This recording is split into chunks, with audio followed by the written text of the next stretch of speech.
ফ্যাসিবাদী হাসিনা ভারতে পালানোর পর যত সময় গড়িয়েছে, চীনের সঙ্গে বাংলাদেশের সম্পর্ক তত গভীর হয়েছে। ভারতীয় দাদাবাবুরা স্বৈরাচারের পক্ষ নিয়ে বাংলাদেশ তাদের চিকিৎসা ভিসা সহ সব ধরনের ভিসা বন্ধ করে দিয়েছিল। এরপর অন্তর্বর্তী সরকারের প্রধান উপদেষ্টা মাস্টারমাইন্ড ডক্টর ইউনূস বাংলাদেশের রোগীদের জন্য খুলে যায় চীনে। শুধু এতটুকুই নয়, বাংলাদেশের 3টি হাসপাতাল নির্মাণ হবে চীনের বিনিয়োগে, যার মধ্যে আবার একটি হবে 1000 শয্য বিশিষ্ট। বাংলাদেশ চীন কূটনৈতিক সম্পর্কের 50 বছর উপলক্ষে বাংলাদেশকে এই 3টি আধুনিক হাসপাতাল উপহার দিবে বলে চীন সরকার জানান। চীনের হাসপাতাল নির্মাণ করার খবর আসার পর থেকেই চারদিকে আলোচনা শুরু হয় হাসপাতালগুলো কোথায় নির্মাণ হবে তা নিয়ে।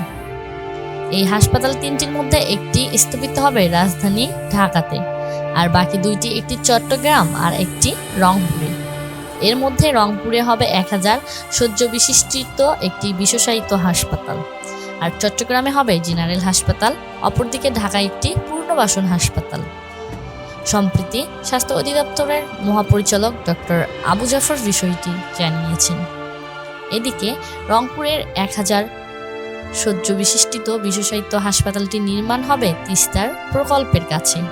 এই হাসপাতাল নির্মাণের জন্য নীলফামারী মেডিকেল কলেজের কাছাকাছি 16 একর জায়গা প্রাথমিকভাবে নির্বাচন করা হয়েছে বলে জানান স্বাস্থ্য অধিদপ্তরের মহাপরিচালক। এছাড়া চট্টগ্রামের দক্ষিণ কর্ণফুলীতে 500 থেকে 700 শয্যার একটি জেনারেল হাসপাতালের সম্ভবত সমীক্ষা করা হবে বলে নিশ্চিত করেন তিনি। এছাড়া ঢাকার উপকণ্ঠে ধামরাইয়ের বিভিন্ন আহত ও প্রতিবন্ধী রোগীদের পুনর্বাসনের জন্য 100 শয্য বিশিষ্ট একটি রিহ্যাবিলিটেশন হাসপাতাল নির্মাণের পরিকল্পনা করছেন চীন।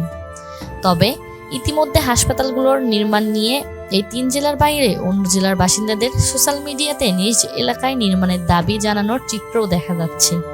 বিশেষ করে উত্তরবঙ্গের রংপুরে নির্মাণ হতে যাওয়া 1000 শয্য বিশিষ্ট হাসপাতালটি নিয়ে বেশি আলোচনা লক্ষ্য করা যাচ্ছে সামাজিক মাধ্যম জুড়ে। এর মধ্যে গাইবান্ধা ও পঞ্চগড় বাসিন্দাদের দেখা গিয়েছে নিজ জেলায় এই হাসপাতালটি নির্মাণের দাবি জানাতে।